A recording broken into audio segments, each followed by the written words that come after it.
thanks for joining us at the Dashmesh Cultural Centre for the Community Town Hall this afternoon. I don't have a prepared statement. I have my partners here that have subject matter expertise in each of the different areas, so happy to take any questions about why we're here and what the intended outcomes of this event are. So why are we here? So we're having a community engagement town hall this evening, and the purpose is to inform the community about the extortion events that's been happening in Calgary and across the country for about the last year and a half.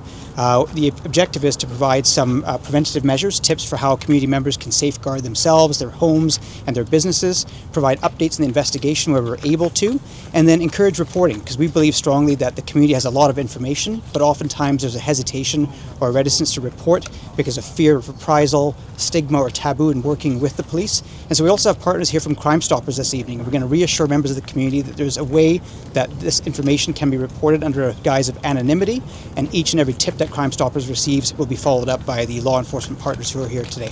Can I ask, do you have recent stats on how prevalent it is in Calgary?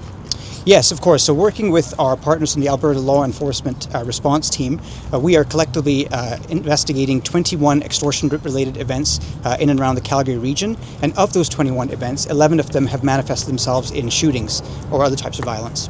Can you walk us through, just in reading, so are they specific cases, like individual cases, or is there a common theme, or if you can just kind of go over what's happening? Yeah, so typically the offenders are targeting members of the South Asian community, as is typically the case in this extortion theme. And we've seen a trend similar to this across the country, from the Lower Mainland all the way to Ontario as well.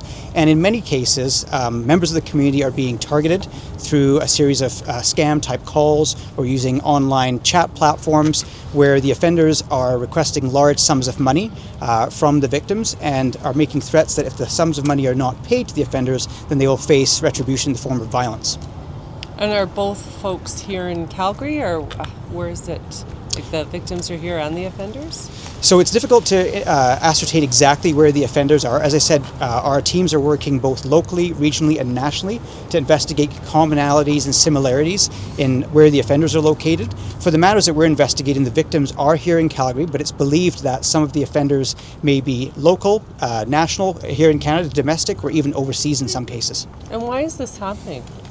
Well, I believe that members of the South Asian community are particularly vulnerable, those that are engaged in entrepreneurial or business interests, and it's believed that through fear, the offenders are able to extort them for sums of money that could be generated through their business prospects.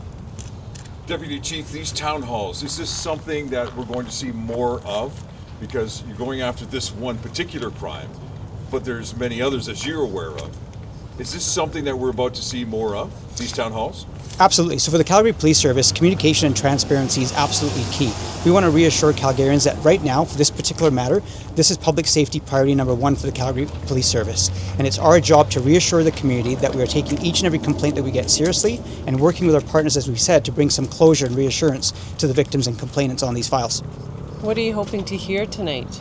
We're hoping to hear what the community expects of us, where there are perceived gaps in service delivery. We're hoping that this is a forum to encourage reporting. As I said, we're going to have our partners here from Crime Stoppers, for example, and it's our deepest conviction that people in the community have information that they want to share with police, but they're often faced with fear. Like I said, the taboo, the stigma, the fear of reprisal. And we really want to encourage reporting and people to come forth and share their concerns and fears with us so we can reassure them, we can provide them with those appropriate safety measures, and we can harness some information and intelligence that we can further in our investigations. So is that how you will measure success, that this has been successful by the amount of people that come to you at the end of this session? I think that's one measure of success, but at the end of the day, another outcome of this work is legitimizing the work that we're doing and reassuring Calgarians that this is a priority for us. Of course, we're optimistic that through this work and through the continued communication and collaboration with the community, that it will further the investigations that our Alert and CPS Joint Forces operation is working on, and ultimately it's going to result in arrests and charges being laid. How successful have you been in your investigations? So I have Staff Sergeant Smart here from the Alert team, and I'll let him answer that question if I may. It's difficult to discuss specifics on investigations. Can assure that we have numerous investigations that are moving forward.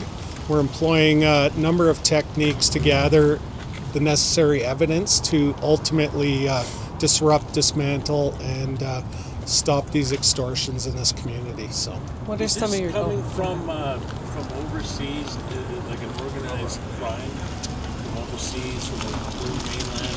What is the scope of this? What larger? We don't, I can't quite disclose those details, and we're still gathering that evidence to prove all levels that are involved with this crime. What are some of your challenges? And maybe do you want to move over a bit more? Or is it okay? That mic's okay. What are some of your challenges with solving these crimes? I think some of the challenges we do have is receiving that information from the public that is steering us in the right direction on a lot of these investigations. As was mentioned just shortly ago, that we do welcome those tips that do come in. We do look at them. We take everything seriously, and we're throwing everything we can at these. Financial hit, it's quite a financial hit for these folks. But can you comment on how big it is? I can't comment on that, no. So CBSA, we work very closely with all of our municipal and federal police partners. And so individuals come to our attention through various different mechanisms, through our police partners, or like you said, through our own processes. What I can assure you is that an individual claiming asylum is not going to be able to circumvent the consequences of their criminal actions while they're here in Canada. And so we will take efforts to investigate those individuals, follow our processes to report and to remove them when it's appropriate to do so. Of course, the Calgary Police Service, like all of our other public safety partners, have a finite amount of resources, and there's an infinite amount of demands. We work closely with all levels of government through our Calgary Police Commission to advocate for where we need more tools, technology and resources. And of course, this particular case has drawn the attention of all levels of government, support from our Police Commission members who are here with us today, and they too will hear firsthand from our community members as to where some of those limitations are. I can't be any more clear than to say, this incident has rattled the community with fear, with uncertainty, with confusion, and with a lot of questions. And so as the question was asked earlier, what is the function of some of these town halls?